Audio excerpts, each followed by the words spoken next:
Жаман емес, не істедіңдер 30.500 теңгеге? Бітпеген ғой мына.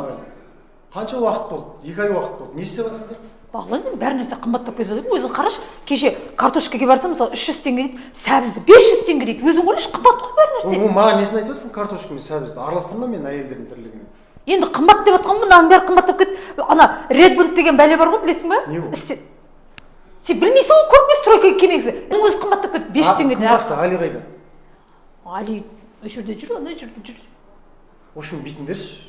30.500-дің не алдыңдар, не қойдыңдар, рабочийларға қанша кетті, қандай материал алдыңдар, есебін беріңдерші, болмайтын. Сен бір шипі барсыңдар, жеп қойғансыңдар маған. Әді бітетін уақыт болды ғой мынау. Бағлан, қойшы бір 30 миллион деген сияқты болдың ғой сен бір. 30.500 ғой ақша емес қой қазір. Ақша ғой. Берші маған соны есебін бер, сонда бере алмай тұрсың ғой.